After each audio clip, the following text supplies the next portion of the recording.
Yes, that was normally by Joe Boy featuring BNXN, and you can call him Buju, but hey, Buju Banton is fighting him for that one, so he had to change the name. Welcome to the show. It's a midday show right here on the People's 105.5 FM, and I told you when we come back, we're going to be having not so familiar voices. You've heard them over and over again. Every Wednesday with 10:30, they're always here, and they're talking to us about something really special, something that I think and I also feel everyone should be a part of. There's a senior woman right here, Mufasa Mustafa, the Queen of the Proud Land, the AB to the ABJ, right here in the studio with Chief Georgie, also in the studio right here this morning. And we are joined by representatives from the Child Care Trust Center in the city of Abuja in Buhari. They're right here. Madam Princess is right here. It's lovely to see you. How are you doing this morning? Fine, thank you know, I have one training. Let me ask you how you how you're feeling. And also, Mrs. MaryRose Lante Briggs is in the building too. How are you doing this morning? Very well, thank you. It's good to have you both here. Thank you.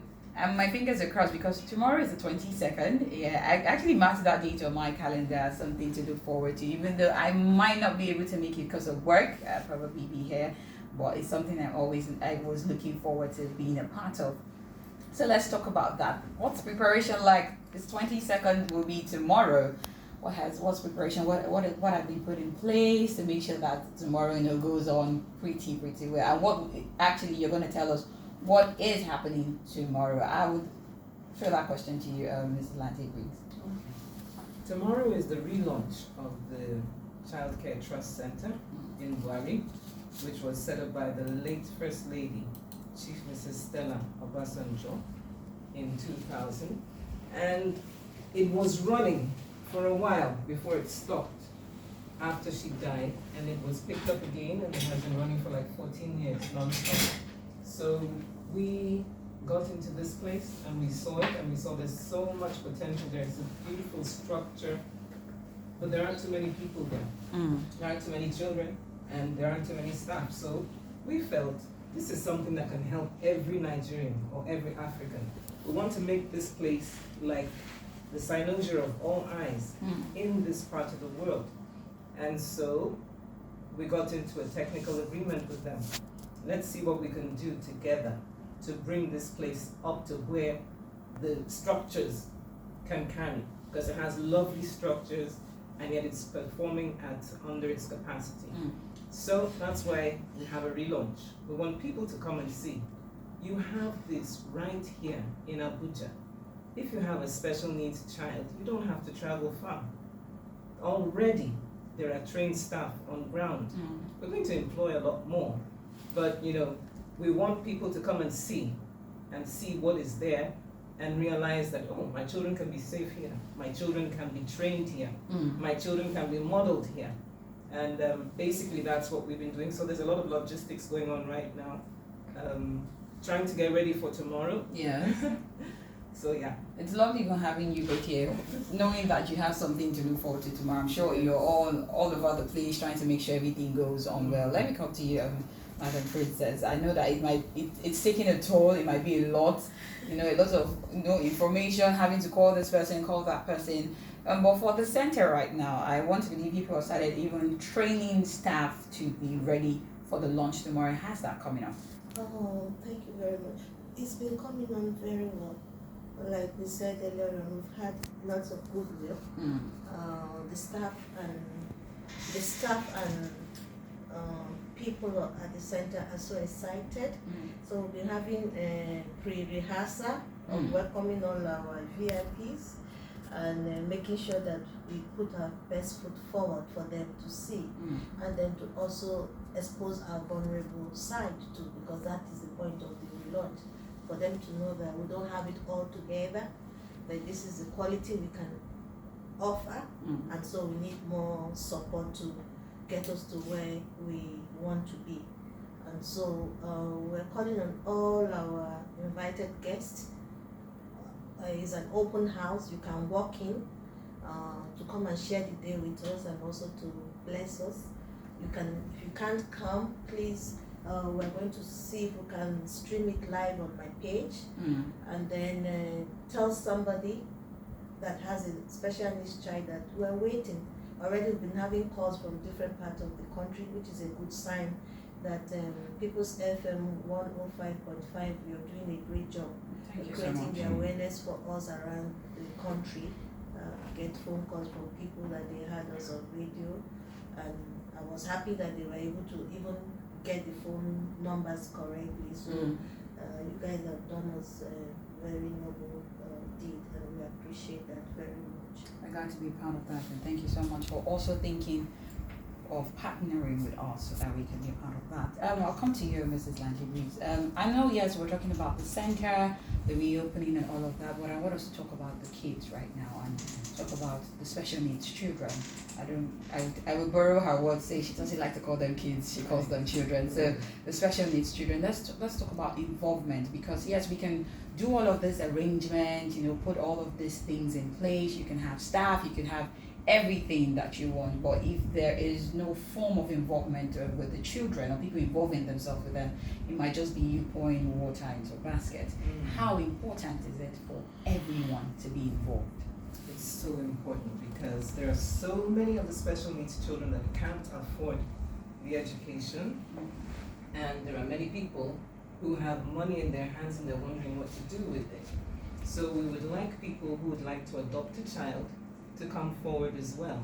Adopt a child doesn't necessarily mean the child goes home with you, but you're going to follow the child's progress. You're going to see this is where this child came in, this is how he has progressed, this is what he's doing now, and for a while it will work that way. Sometimes you go out, maybe you want to buy something in the market, you see special needs children, you see that they have potential, but there's nobody to send them to school. And their parents are working hard. They probably sell corn by the roadside. They sell tomatoes. And the children help them. So these children can do a lot more if you take them from their parents, put them in a school, and they'll be able to help their parents financially in the long run. So please be involved. Be involved. Yes. Let me come to you, Madam Princess. What exactly are the potential consequences if society actually neglects its responsibility in improving the lives of children? It's both economical, psychological, and mental health of the society.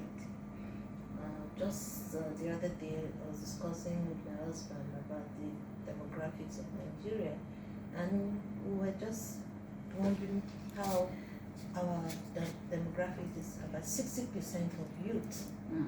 And out of the 60% of the youth, I think maybe 5.5 of them, 5% of them will be special needs. So I want you to imagine what not educating 5.5% of 60% means. How they will be on the street begging, they become more vulnerable than they will ever be. Some of them, their parents will not live forever, and they end up being orphans, and there won't be family members to cater for them. And then in terms of humanity of the society, it is our responsibility to take care of the vulnerable ones. We have enough. Nigeria is not a poor country. We just have mismanagement of our funds. And so everyone should be interested in raising one child or two. And for tomorrow, we'll also have a slot for sponsorship of 20 new special needs children that we want to have in the center by September, so that we start the good deed before we start thinking about the tangible materials of building up the structure. Let's bring in children, and then we'll start working on improving the structure first. So society needs to care for its citizens, whether able or disabled. We all have the right, the human right, to the basic necessities that the government provides for everybody. And so the special needs child deserves education, deserves care, deserves to dream. I think if we give them back hope and dream, I think most of them will find the potential that is hidden within them. I think that would be the challenge I would throw out there. Let's give opportunity to the special needs children to dream dreams and to hope that their life can be better. Thank you. Thank you so much for that. Let me come to you, Mrs. Lante Briggs. We have been talking about special needs children. From your own perspective, what has been the awareness rate so far? Are people pretty much aware that we have special needs children, even living around us and in our society? And if we can say, oh, they are pretty much aware, are people really doing enough to incorporate them into everyday life? Because, for example, you have someone say, oh, this child is a special needs child, let's just leave this child in one corner, let's do other things, and I don't want to be disturbed by this. What has it been so far so good from the years from inception to 2024 that we're in right now? Okay. Often, there's a misconception that the special needs child is a waste. I have had a cousin whose child was born with hydrocephalic head, and he took this child to a prayer ground, and the man of God told him it's an evil child, go and throw the child in the forest. He went away, he and his wife cried and cried and cried for 6 months, and then threw the child away in the forest. After 6 months. Exactly. So we do have a perception that there are special needs children, and often parents are confused when they have them.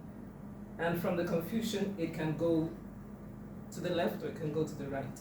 They can become overly protective of the child, therefore damaging the child further, or they can decide, I'm going to do something with this child. I will train him, I will train her. I had a child in my school at one time that had a withered left hand and left foot. He was the firstborn in his house. His father didn't pity him. When he'd bring them to school, the father would open the boot and stand like this, and this boy would bring out the bags for his younger ones and put on their back with that one hand, give them their baskets, and walk them in. So the perception of the special needs parent is totally up to them. They can either accept that this is a child, a gift from God, and I'm going to make sure that this person achieves his potential, or they can go with self-pity. Why did God do this to me? Why me? Why me?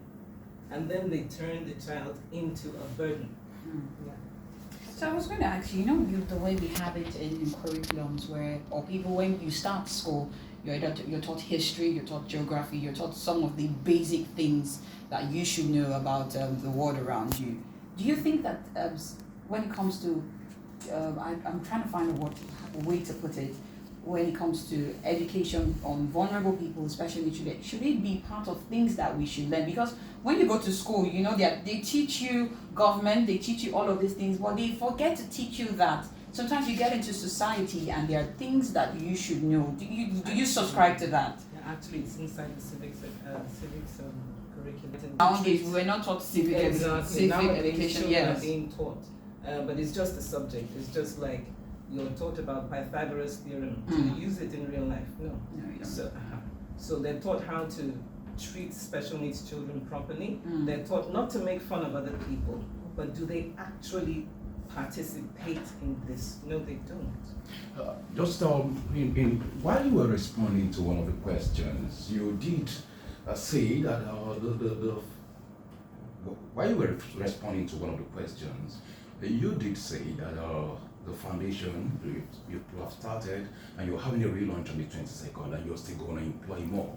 I quite agree. The fact that you people are respected mothers is not in doubt, and the fact that you're very passionate about humanity, not just the physically challenged children now, is not also in doubt. I want to find out what are some of the qualifications or trainings that your average employees expected to have, so that they end up also aligning with the kind of vision and the virtues that you people possess. Okay, thank you for that very crucial question. We're looking at the qualification of NCE, National School, what's NCE? National School Certificate of Education. And then we can have HND, OND, degrees, Masters or PhD, depending on the passion of the person. And usually too, you can just be somebody who finished primary school and you want to learn a skill. So we would need experts, and we will need ordinary people who have the passion that can also support the needs of the expert.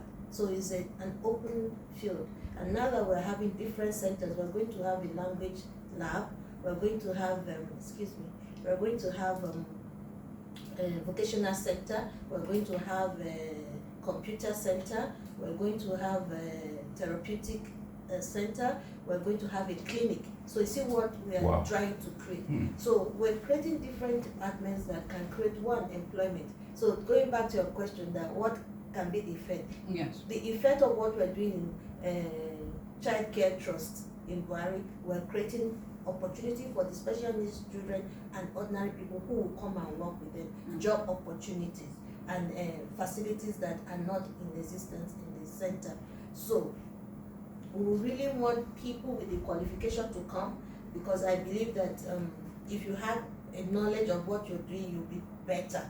But if we have to start from the scratch, it will be a very tedious process. So we're asking people in special needs education, if you're an English graduate, if you studied education, if you studied history, if you've ever taught anywhere and you want to deviate from your normal teaching to special needs, you're all welcome. But above all, you must have enough love to teach these children. Most important. That's the most important thing in special needs education. Because at the end of the day, you're not coming to teach them grammar. Rather, you're coming to teach them rocket science. You're coming to love them. That through love, they can blossom to their potential, and they can also experience what living is all about. The feeling of want, the feeling of being wanted, the feeling of being appreciated, for them to also experience it through your teaching. So it's not just about education, it's about the feeling. All right. 0911-222-1055. You can call in to ask your questions. If you have questions that are tugging at your heart, the phone lines are open for you to call in to ask your questions. While Princess is here and Mrs. Lante Briggs is also here. The number again to call is 0911-222-1055, or you can head on to WhatsApp and drop in your message there. 0911-111-21055. Do well to call and let us know. And also, you can follow us on social media handles: X at Peoples1055 FM, Facebook Peoples105.5 FM Abuja, Instagram Peoples_Abuja. And if you ask us a question about them, we definitely will direct you to them. But the phone lines are open for you: 0911-222-1055. And I'm coming to you, Madam Briggs. Well, it's good to have you on the show this morning. I'm going to ask you this question. Is there a mechanism where you evaluate the effect of your work? Yes. Because, I mean, it's good enough that you've already put a lot of logistics in place to make sure that you achieve your goals, your vision for those physically challenged children. Is there a mechanism that you've actually put in place to also check and also measure the effect of your work to make sure that what you actually intended is what you're getting as a result? Yes. Okay. It's a clinical scientific approach, yes. Definitely, it's just like you have a normal scheme in school, scheme of work, and you have deliverables, you have the things that you want, and they must be realizable. It shouldn't be anything that you're just guessing. You look at the child, you sit with the child, and you discover this child has a potential to do this in this amount of time. If the child is very, very damaged, it will take a lot longer, because first you're going to have to counsel the child and make the child self-confident, and then you can start teaching. Oh yeah, everything is measurable. Can I say something, Yes. Madam? Okay, Princess? yeah. For you to have a goal or a measurement of your progress, you need to have record of where you're starting from. So, for you to have determine your success of anything you do, you need to have the beginning. So when the children come into the center, our first call is assessment, and that's where we want to open the therapeutic center and the language lab. That's where we're going to test them from all their skills, from social skills to cognitive skills to their IQ to their attention attention deficit, all those things will be tested, and that's what will give us the data. So from the inception, we know where this child is. 3 months later, come back to us, we'll be able to show you scientifically that this is how this child came in. 3 months down the line, this is what this child can do.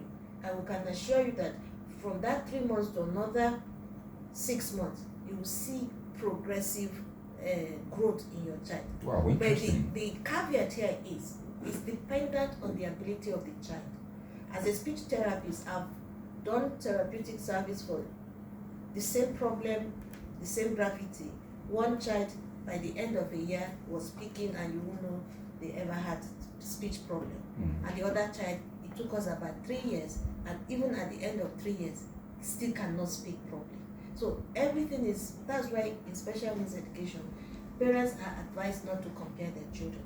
It's an individual journey, and the variables that affect your child may not be the same variable that affects the other child. And so in our environment, every child is unique to their own.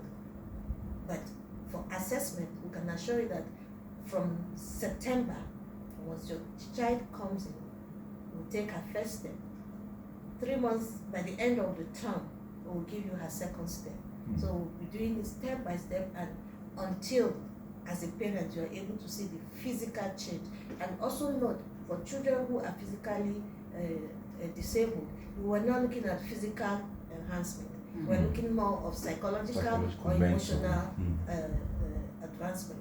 For children who are only having mental distance, we're thinking of when you come, you see them growing according to their age and according to their body stature, but they will all be well taken care of, they will all be happy, to be a happy community by the grace of God.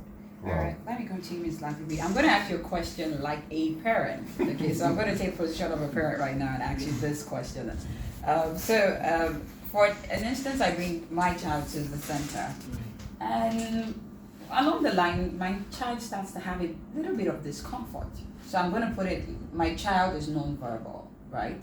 And has a bit of discomfort with a particular staff, and probably doesn't know how to express it. Or say, oh, I'm not really comfortable with this person. How then are you able to bridge the gap between a staff and then a child not being comfortable with a staff? Because you are not omnipresent. You might not be everywhere at the same time. So how do you get the child to, how can a child come and say, okay, I don't really, are you able to, checkmate that? Non-verbal communication. You look at the child's eyes. You look whether they tremble when that person is around. You see whether they're angry when the person is around. You see if they retreat when the person is around. The body language. Yeah, their body language will tell you. So you study that. Yeah. You'll know. And they often throw tantrums. When they see that particular Yeah, person. they cry and They just don't want to be in that person's actually, presence. yes. Some of them will even point to the person. Exactly. They might point. And they cry, and then you start investigating what is What the the problem problem. is. And Wow. at the Child Care Trust Center, we have sign language teachers. We have the sign language teachers that will help communicate with the children. So that's one good thing about the center. For the hearing impaired children, they're very comfortable. 3-4 of the teachers can sign language, and so communication between the kids and the teachers are going very well. A hearing impaired teacher. Yeah. Interesting. Yeah. And then, part of what we're doing tomorrow is to raise funds to buy hearing aids for these kids. With the hearing aids, they'll be able to speak and hear clearly. For the ones that cannot, that are non-verbal, then they will learn the sign language and they will be able to express themselves. So Wow. we should look forward to that. They're going to definitely be around people who really truly care about them and putting things together to make sure that they're good. Because of our time, finally, before you people go, let's talk about tomorrow. Yes, and what people should hope to see tomorrow. Tomorrow, we'll have 9 of the children asked to come and give a presentation, to just come and dance for these people who have the passion for them. The children, they like the music, so we're expecting to dance with them tomorrow for our audience, for our guests. We're expecting dignitaries from different fields, in the society, and then we will have them commit. Like I said before, don't be discouraged. The economy is hard, but every one couple will make millions. So don't say I don't have a million. Whatever you have, when we pass the support slip, just do your might, and it's not a competition, and it's not going to be announced. It's for our own internal use to renovate the place and make the place comfortable for the lovely children who will be represented there. We're also asking that it's not a one-off thing. So even if you come tomorrow and you're not able to make any pledge to us or make an instant transfer to us, you can show your interest and we'll follow you. This is a 1 year what is it called?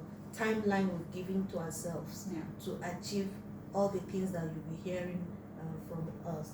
We're expecting a lot of dignitaries, and we'll hope that they will carry our vision along with them, and they will find a space in their hearts to keep us there, so that as they get blessed, we'll be the first people to come to their mind. They can come and share their blessings with those lovely children.